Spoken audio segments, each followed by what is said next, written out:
Olá, senhores, aqui é o Mocho. Então, duas coisas que eu precisaria dizer. Uma é que essa personagem que aparece aí agora na thumb e no fundo do canal será a nova mascote, né? Entre aspas assim, do canal. E aí, é isso, né? Se eu não me engano, eu dei o nome pra ela, acho que é Yoruka. Yoruka, acho que significa noite em japonês. E é isso, ela meio que seria uma representação do Mocho. Ah, é porque você escolher o personagem porque, sei lá, eu acho foda. Às vezes quando eu jogo algum jogo eu também gosto de usar personagem mulherzinha, sei lá, porque sim, foda-se, que é da hora. E é isso. E outra coisa é que esse vídeo poderá conter spoilers porque eu irei falar sobre o mangá de Fire Force, que eu estava lendo. Então, tomara que esse vídeo não fique longo, acho que não vai ficar. Aí vai ser cheio de spoiler, tá? Se você não viu, não assistiu, não leu, tá aí. Tá aí o aviso. Primeiro que chegou no final, ao mesmo tempo que parece que eu entendi, ao mesmo tempo parece que foi confuso, porque o Okubo, ele fez uma coisa muito semelhante que o que ele fez em Soul Eater, que foi deixar o final assim meio em aberto, ele não explica quem são os descendentes de quem, como é que foi desenvolvendo o poder de ressonância da alma e tudo mais. Mas então, o mundo de Fire Force ele começa após o Cataclisma. O que o Cataclisma fez? Ele fez as pessoas entrarem em combustão. Quem não era muito compatível, ela virava um ser humano em chamas, né? Irracional, mas aí também vai ter um porém. Nem todo o ser humano que foi queimado pelas chamas e virou um demônio em chamas, um ser humano em chamas, ele é irracional. Tem uns que conseguem falar e tem consciência. E até alguns animais conseguem também falar por causa da Dola, né? A Dola é um mundo das ideias, tá? A Dola é um mundo das ideias. E aí, isso na Península da China, né? Eles vão pra Península da China e lá tem os seres humanos em combustão. Que eles têm, que eles falam, que eles raciocinam. E tem os bichos que falam, né? Esses bichos quem criou foi foi uma usuária do Adola Buster, que entrou no Amaterasu, que é aquela máquina lá, né, da criação, que faz ter o cataclisma, o Amaterasu. E aí ela criou essa parte da floresta e dos bichos, né, mas tinham seres humanos em chamas, né, e a maioria do solo é estranho,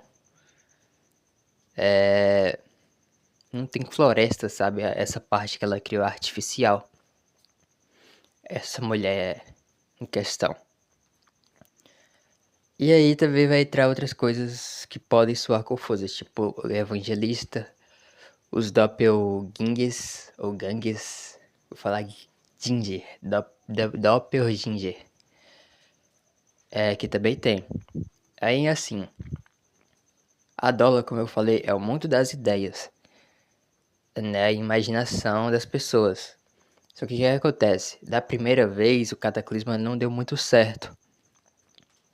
E aí, não é que a realidade se misturou completamente com a dólar, mas parece que ficou, né, uma parte da dólar na realidade. Por isso que eu suponho que as pessoas entram em combustão e algumas pessoas desenvolvem poder de segunda geração e de terceira. A segunda geração é só você manipular o fogo. Você manipula ele, mas você não faz. Já a terceira geração você tem mesmo o poder de ignição. Por exemplo, o Shinra com o pé dele, o Arthur com a Excalibur, eles fazem o foguinho deles, né? Com a habilidade que eles têm. E falando em personagens, tem muitos personagens interessantes que teve um bom desenvolvimento. Por exemplo, a Tamaki. A Tamaki no começo era nela que todo mundo ficava falando, né? Esse negócio, ah, X necessário que não sei o quê. Mas explica a lore dela, né? Essa tal da maldição que ela tem de cair de jeitos sugestivos maravilhosos em cima dos seus oponentes. E aí tem toda essa questão do poder dela. Só que sim, no começo ela era bem fraquinha, ela vai tendo um desenvolvimento bacana. Que ela desenvolve melhor os poderes de Nekomata. E no final do mangá ela se mostra importante, porque acaba que meio que ela é um ponto de esperança, né? No meio do cataclisma. Porque o que é o cataclisma? O cataclisma é quando você funde o mundo de Adola, que é o mundo das ideias, com o mundo real. E aí se torna um mundo só. Só que o que acontece? O inconsciente coletivo do ser humano, ele é vazio, né? O ser humano, os seres humanos lá do mundo de Fire Force, era literalmente NPC, né? Até numa conversa com a Haomeia e o Shinra no final, deixa isso meio claro, né? Mas eu falo isso um pouco adiante, não sei se vai fazer todo sentido, se eu vou explicar bem. Porque é muita coisa, é muito denso, é muita coisa. O bicho criou um sistema de poder muito louco. É uma história muito louca, no final ele dissolve tudo e cria o mundo da loucura. Então, aí por causa disso, dessa informação, né, que as pessoas elas viviam que nem NPC, né, com uma vida vazia, era cadela da internet, da informação da internet. Elas não procuravam a verdade por si mesmas, entendeu? Só vivia que nem um NPC, que nem um gado. E no desejo inconsciente dos seres humanos, e até no final da biologia, né? O ápice do final da biologia é a extinção, né? Lá também trabalha muito com isso. No final, os seres humanos, eles desejavam morrer, né? Que seria a última fase da Dola, que é retornar às chamas, né? Rola todo um negócio de dogma, de religião, que o evangelista, ele teve o primeiro... Teve um padre, né, que fundou essas... Um padre, um monge que fundou essa porra dessas igrejas, que é o Heiflis II, parece, Heiflis II. Só que o evangelista tinha possuído, né, o corpo dele, então tipo, era meio que um doppelganger, parece. Dele não era o verdadeiro que fundou a Igreja do Sol e o Deus Sol, que é o Amaterasu. Só que o que acontece também? O Amaterasu, na vida real, na verdade é uma mulher, né? Ele trocou por um homem. E as pessoas começaram a acreditar nesse Deus, né? O Latum, que você tem que voltar às chamas, que não sei o que, mas o voltar às chamas é esse, é morrer, entendeu? Então, querendo ou não, o mundo tava fadado a cair no cataclismo. E cai, né? O planeta vira um sol. Todo mundo é queimado, só sobra o Shinra, o Sho e ela, a Haomeia. Porque todo mundo vai ser queimado mesmo. E... E aí que tá, eles brigavam, tinha um fanatismo todo por causa disso. Entre os roupas brancas, né, que queria causar o cataclismo, e os bombeiros, né, que queria lutar pelo bem, sei lá, esperança, essas coisas clichê, que não sei o que. Pelo Deus Sol, né, pra aliviar as pessoas da dor, né, os seres humanos que estão queimando, que eles sofrem queimando. Só que, uma coisa que vale dizer também, já que eu também estava falando de personagens, é que isso de herói, não é que um Shinra, ele é um protagonista ruim. Ele não é, ele é bem feito, mas esse negócio de toda hora tá se reafirmando, eu sou herói, eu vou salvar o mundo, eu sou herói, eu sou herói, eu sou herói, que não sei o que, eu sou herói. Isso é chato, sabe? Isso é muito chato. Fora que parece que os outros personagens teve um melhor desenvolvimento que ele, entendeu? Porque ele fica só nisso de eu sou herói, eu sou herói. E ele demora muito pra desenvolver o poder dele, não é tipo o Arthur. O Arthur, o cara passa a porra da história todinha sendo um bocó, um bobo, um idiota, pra no final o cara ser um dos personagens mais foda que você já viu em Fire Force. O cara evolui apenas com o poder da imaginação, sabe? Que ele não se deixa cair pelo niilismo dos outros personagens ou pelo cataclisma. Tanto que na luta final dele com o Dragon, Ele não tinha vantagem física nenhuma sobre aquele personagem. Aquele personagem é bem mais forte que o Arthur. O Arthur venceu com o poder da imaginação e do esforço, né? No esforço, porque ele acreditava ser o cavaleiro e tudo mais. E queria trazer a esperança pro Dragon, que o Dragon tava meio que niilista, né? Ele queria a destruição, queria o fim. A desesperança, o desespero. Mas o Arthur derrotando ele conseguiu trazer esperança pro Dragon, né? Dragon. Depois que ele derrotou ele, fazendo com que o efeito do cataclisma baixasse mais, né? Isso antes do mundo realmente ser coberto em chamas. Aí teve a luta da Tamaki, que também ajudou, né? Porque a parte pervertida, a parte sexual também era importante pra esperança, né? Porque tem a questão do sexo e da reprodução, que vai gerar frutos, né? E tudo mais. Aí ela vence mais um Doppelganger. No caso, ela lutou com o Doppelganger. O Arthur lutou com a gente do Caos de Adola, né? Aí, como eles estavam ganhando, eles mandam os últimos Doppelgangers e tudo mais. Aí teve o do Benimaru, que ele derrotou bem ligeiro, mas foi bem ligeiro mesmo, porque as pessoas tinham, né, uma imagem do Benimaru, aí o Doppelganger, ele acaba sendo essa imagem generalizada que as pessoas têm de você, né? É uma ideia que as pessoas têm de você. Acaba que o Benimaru real era bem mais forte do que a cópia dele. Aí ele derrota o cara literalmente em um golpe. Né? E é uma coisa bem interessante isso do Doppelganger. Aí, enfim, né? Depois dessas lutas com os agentes do caos, acho que o mais difícil de ser derrotado foi o Dragon, tá? Acho que o Dragon era o mais forte. Os outros foram derrotados assim que nem quem é um bosta. Outro que eu também. Essa parte do Arthur foi bem. Pra mim, eu achei assim. Emocionante. Eu não esperava o cara, sei lá, ter tanta força. Força assim de vontade, entendeu? Como eu falei, o bicho acaba sendo um dos personagens mais fodas daquela obra. E o Sharon, né? Que é o vilão antagonista. Ele acaba morrendo também por as motivações bem foda. Porque ele conhecia a Halmeia. O que a Halmeia é? Ela é uma santa. Ela nasceu como uma santa. Só que ela ouviu os pensamentos das pessoas. E os pensamentos das pessoas eram ruins. Desespero, dor, desgraças, coisas assim. Isso foi deixando ela meio perturbada. Ela usava um negócio pra fechar o olho pra ela não ver, né? O olho do santo não ver. E ele sabia que ela sofria, né? Aí ele luta pra não deixar eles impedirem de ligar a chave, né, do Amaterasu pra acontecer o cataclisma. Ele acaba absorvendo toda a energia cinética pra dar um único golpe, né? E nisso ele morre porque ele absorveu demais energia. E tá aí outro personagem muito foda, o Sharon, né? O Sharon morreu, mas ele também era um personagem muito foda. E sim, falando sobre pessoas que nascem, no caso a Haumea, ela nasceu como santa. E o Shinra tinha uma lenda que dizia que ia nascer um herói de uma mãe virgem. E o Shinra nasceu e o Sho também, né? Que é irmão do Shira. E a mãe deles realmente era virgem. Eles nasceram por alguma concepção, sei lá, de Adola, de um deus assim, entre aspas. E a mãe dele, ela veio se tornar engraçado. Ele passa, é uma coisa que a Romeia fala, né? Que ele tá se pagando de herói, mas no fundo ele tá sendo hipócrita porque o que moveu ele foi vingança.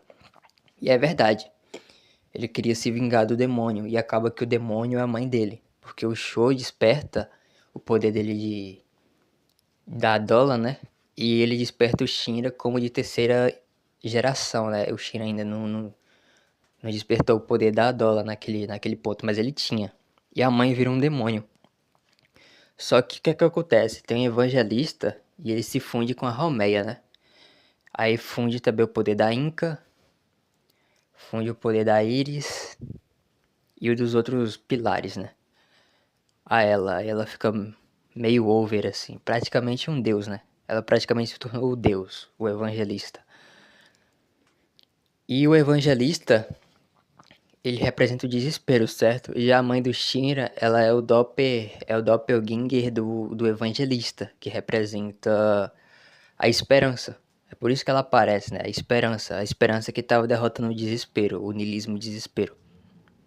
O que é bem foda, né? Porque não é só uma luta assim física também, é meio que ideológica, né? Ideológica ali, né? De desespero versus esperança, né? Também meio psicológico. Fora que o mangá, ele muda de ficção científica para um negócio mais fantasioso, né? Vai saindo de uma história de bombeiros, porque vai mudando. E você vê muitas vezes os personagens meio que caindo na loucura ou falando sobre loucura, né? O que casa com o Soul Eater. Ou seja, meio que ele, acho que ele já pensou nessas coisas quando ele começou Fire Force. Porque você acha coisas muito parecidas com o Soul Eater. Aí o que é que o Shira faz? Ele não tinha chances. Ele tem as chatices de herói dele e as teimosias. Ele fica nessa, eu sou herói, herói, herói. Aí ele tenta, que eu vou conseguir, que eu vou conseguir, que eu vou conseguir. E não tava conseguindo, né? Que a Romeia tava solando ele. E quando ela tira, né, aquele negócio que cobriu o olho dela, ela chora muito, né? Ela chora bastante, dá pra ver que ela tem uma tristeza ali por causa das coisas, né, que ela viu, os pensamentos. Deixava ela triste, né? E parece que o evangelista, ele tinha algum medo do herói, que é o herói da profecia, né? E o Sho, ele serve meio que pra ser um anjo da guarda. Cada pilar ali, que o Shira, eles são 8 pilares, né? O Shira, ele é o quarto pilar, se eu não me engano.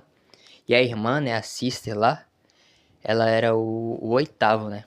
Tanto que ela também é ela é um doppelganger de outro pilar. Ela é um doppel de um pilar que era Amaterasu, ou seja, ela também é um tipo de Amaterasu. Por isso que ela seria importante, né? A esse ponto da história. E... E sim, continuando isso de doppelganger e tudo mais... Outra coisa que vale citar que eu falei que ela fala sobre a hipocrisia do Shinra, né? Ele o tempo todo se enfurece e queria matar ela, né? Aí até a mãe dele chegar. Aí fica nessa conversa. Ele pensa, para, reflete. Aí o que que ele faz? Ele percebe que a Halmeia, ela tá fundida com os outros pilares e com o evangelista. O que que ele faz? Ele funde o poder dele com o poder do Sho, que é o anjo da guarda, e com a mãe, que é um doppelganger, que representa a esperança. O herói, o anjo e a esperança. Aí ele faz o quê? Uma ressonância da alma, que vocês provavelmente já viram se já assistiu ou leu Soul Eater. E aí ele vira o Shinra Banshouman. Só que a Halmeia também faz outra transformação que ela fica com 3 olhos. Eu não sei se é aquilo que vai vir a ser o Kinshi, né? No caso não a Halmeia que vai vir a ser o Kinshi, mas o desespero do evangelista que vem a ser um Kinshi, né? No Soul Eater. Porque vocês sabem que ainda tem um Kinshi, né? Ainda tem alguma coisa de ruim no mundo de Soul Eater, ou seja, o que o Shira fez foi bom, mas também não, né? E aí eles ficam lutando. Aí ela quer trazer desespero, porque o mundo tá tudo em chamas, que não sei o que. Aí aparece o Arthur e conversa com ele, né? Falando, bora lá, você vai fazer alguma coisa. E aí, você vai ser um demônio ou vai ser um herói, que não sei o que. E aí ele fica nessa, né? Nesse vai e vem, nesses bagulho chato de, eu sou herói, eu sou herói. Nossa, isso é chato, mano. Eu acho isso muito chato, sério mesmo, isso é muito chato. E ele fica lutando, brigando com ela. Por alguma razão ela estava certa. Ele sai, né, transformando as coisas do jeito que ele viu, né? Que ele imaginava. Ele retransforma, né? Vai retransformando o mundo. Recriando. Tanto que ele chega em um ponto que ele até faz isso com as lágrimas dela, né? Ele transforma as lágrimas dela em chuva e não sei o que.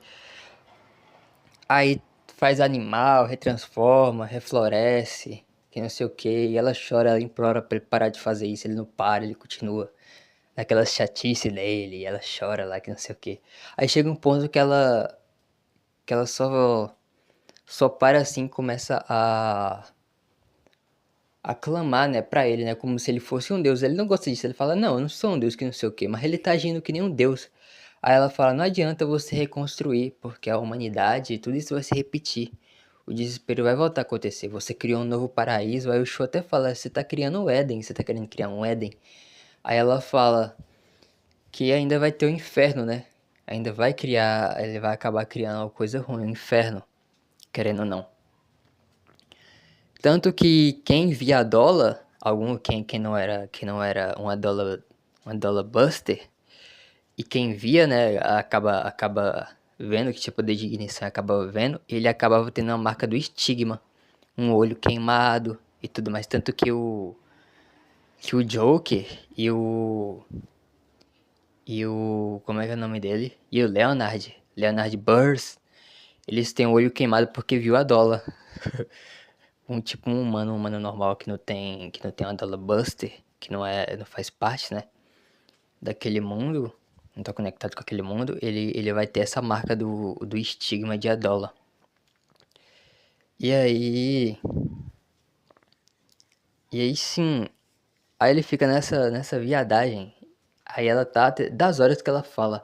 Não adianta, não adianta, vai ter desespero, vai voltar desespero. Aí ele fica viadagem, esperança, herói. Aí finalmente ele para e pensa. Mas ele continua assim, né? Tipo, o bicho tem um ego enorme, né? Tu vai ter que ter um ego enorme, né? Pra toda hora tá se proclamando herói, herói, herói. Aí. Ok, né? Ele é a criança da profecia, ok, mas poderia ser menos chato. Mas eu entendo o arquétipo do herói, o clichê do herói, ele realmente é um clichê meio chato, né? Pelo menos pra mim. Aí o que é que ele faz? Ele vê, né, a situação e pergunta pra ela se ela quer morrer ou se ela quer viver, porque ela queria que ele matasse, ela queria que ele matasse ela, né? Pra ela voltar às chamas, né? Só que o que é que ele faz? Ele ajuda lá ela, né? Traz o Cheryl de volta e todas as pessoas de volta. Só que aí ele vai criar uma regra pra isso. Ele vai ressignificar o novo mundo que ele criou, né? Ele cria um novo mundo, que é o mundo isso que é o mundo que vem a ser Soul Eater. Aí ela se esconde no negócio, aí ele conversa com ela, ela sai daquele treco que ela se enfiou. Mas naquele negócio fica o desespero, né? Que eu acho. Aí ele vai e chuta aquele troço que eu acho que é o que vai ser o Kinch. Aquela porra ali deve ser o Kinch. E aí. Beleza, ela volta normal, tudo feliz que não sei o que. Aí, né, vem o tal do Shinigami que ele criou o Shinigami e ele redefiniu o conceito da morte. Ele deixou o conceito da morte menos pesado para as pessoas não entrarem em desespero e não entrarem em combustão. Ele redefiniu, né? Deixou assim mais leve. Aí aquela lua já aparece, aquela lua que ri, ela já aparece. Aí agora o mundo tem uma lua que ri, um sol que ri também, meio cartunesco, sabe? Meio absurdo, meio loucura. Aí sim, uma coisa também que ajudou a voltar o Cataclismo foi a morte de Obi, né? Porque o Obi, Capitão Obi, ele também representava a esperança. A última esperança no caso, ele morreu, né? Foi degolado pelo doppelganger dele. E aí o mundo entra em chamas em combustão depois disso. Só que aí ele volta e ele começa a falar pelo corte, aí do nada tira um adesivo de X e bota no pescoço dele. E o mundo fica todo absurdo, as pessoas se sentem estranhas e tudo mais. Aí do nada vem o Shinigami, cobrar a hora do Shinra, né? Fala que tava na hora do Shinra e que ele tinha que cobrar, né? O tributo. Aí o que, que ele faz? Ele pega as almas, né? É que parece uma alma, eu tô falando alma porque parece uma alma. Mas ele tira o poder de combustão das pessoas e ele, sei lá o que, que ele faz. Tinha até mais, né? Tinha mais poderes, né? Que ele tinha que pegar. Só que é porque teve gente que não quis reencarnar no Novo Mundo. Por exemplo, o Doppelganger da Iris, da irmã. Ele não quis reencarnar, né? Porque ele achava que a Iris era uma versão dela boa, né? Que ela queria ser. Então a Iris vai pra esse mundo e tudo mais. Aí volta a Inca. Engraçado, inclusive essa Inca, ela também é interessante no começo. Porque o Shinra vem com essa viadagem de querer salvar, eu sou herói. E o que é que ela faz? Ela manda ele se fuder e fala, não, eu vou com os vilões. Por que ela vai com os vilões? Porque ela é ibristófilica. Ela queria ver o perigo, ela queria ver, sabe, queria viver a emoção, altas emoções, o perigo, ela vai com o que? Ela vai com os vilões, aquela vagabunda. Aí depois, ela ainda fala que ela ia casar com o Shira, que o Shira ia gostar dela, mas acaba que não gosta.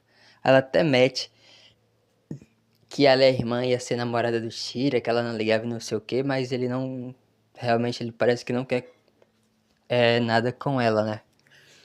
Porque na história mostra que ele tá indo atrás de uma mulher.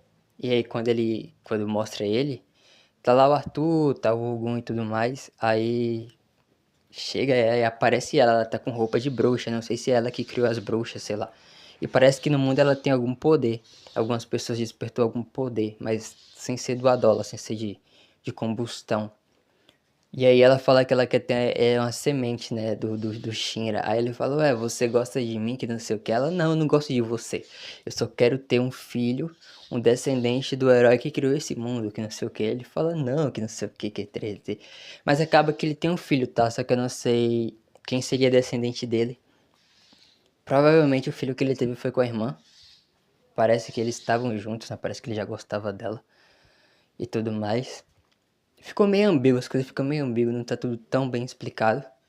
Mas ele tem um filho, e sim, sobre o Shinigami, ele acaba que ele se torna um novo deus, né? Ele toma os poderes, o poder do Shira, né? Shira Bansho toma, né? Ele não precisa mais dessas coisas, toma o poder de combustão dos outros, que não sei o quê. E aí ele vai ser meio que o novo regente desse mundo, né? O Shinigami. O que, que o Shinigami faz depois que o Shira, que passa o tempo, né? Provavelmente o Shira morreu. É que o Shinigami faz? Ele cria, ele cria um filho, né? Um sucessor dele, porque o Shinigami também vai morrer. Em Soul Eater, quem vira o novo Shinigami é justamente o Death the Kid, né? Inclusive, ele é o meu personagem favorito, né? Um dos personagens meu favoritos de Soul Eater.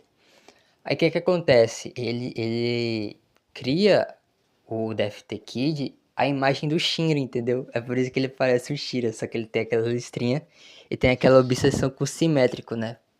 Porra, isso aqui não tá muito simétrico. Aí ele fica perturbado, fica doido lá. Ou seja, conclusão. A parte do Arthur foi muito foda porque ele não se dobrou aquela realidade daquele mundo de desespero e combustão que as pessoas desejavam ser extintas, desejavam morrer no desespero e tudo mais, que queria queimar e voltar ao sol, com todo aquele negócio de religião, que foi, né, manipulado, né? O evangelista manipulou, tanto que a Romeia fala que se não fosse o evangelista seria outra coisa, seria internet, seria notícias. Basta só você prometer salvação, que o ser humano acredita, tá? Como se fosse um deus e segue aquilo como se fosse religião. Porque os seres humanos eram o que? NPC. Tanto na luta com a Tamaki tem isso. Ela lutando, né? Por causa do Eishi que aparece.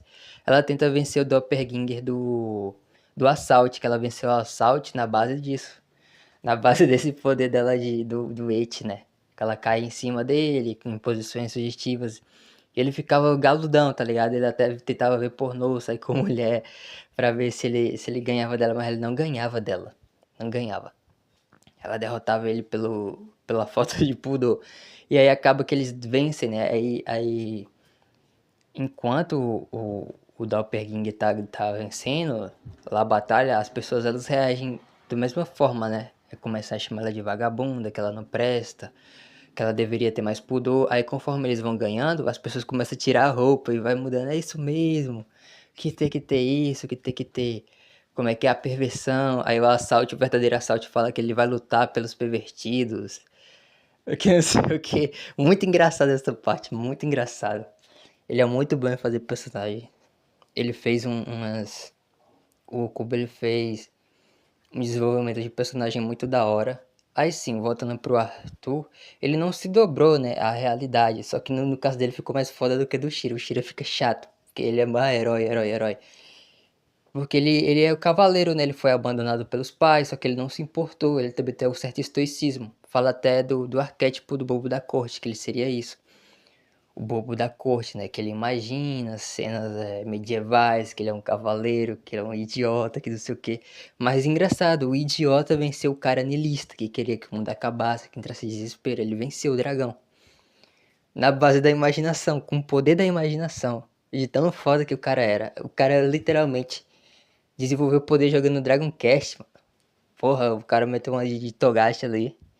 Desenvolveu o caralho do poder dele. Aí seria a mesma coisa do Shira, né? Só que um pouco mais chato, porque ele fica nessa herói. O tempo todo, eu sou herói. Vou salvar, herói. Isso é enfadonho. Mas o que é que acontece? Que eles não se dobraram ao desespero, né? As coisas ruins. Eles lutaram até o final pela esperança. Só que, como a Romeia falou, a esperança tem seu contraponto. No caso, como eu falei da mãe do Shira e do evangelista, talvez o doppelganger da esperança seja o desespero, a contraparte da esperança seja o desespero. Então, por isso que o Shira criou esse novo mundo, que ele ressignificou o que é a morte, né? As almas e tudo mais, ressonância da alma e tudo mais. Ele ressignificou as coisas para não ficar pesado, para ninguém entrar no desespero. Não foi perfeito, claro que não foi, porque conforme a pessoa vai ficando louca, indo pro mundo da loucura, ela se perde e meio que vira um Kinshi, né? Um bicho da loucura, né? Ou seja, não foi perfeito, mas ele com certeza acabou com a combustão humana e mais com desespero, né? Ressignificando e construindo uma nova realidade. Uma nova realidade para ele. Ou seja, abraçando a loucura e não se sucumbindo a ela, ele querendo ou não trouxe uma esperança e ressignificou a realidade, né? Ele criou um mundo para si mesmo, que nem o Arthur também fez. Criou um mundo para si mesmo e, querendo ou não, ele trouxe de fato, alguma esperança, né?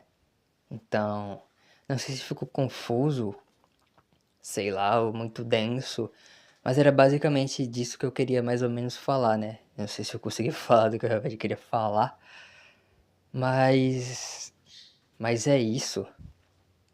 Tá aí, né? Uma lição que dá pra tirar é essa, né? Às vezes você tem que não se dobrar à sua realidade, né?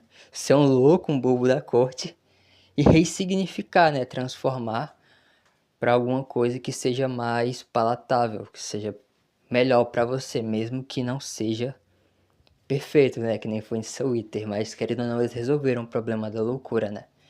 De alguma forma, no final das contas.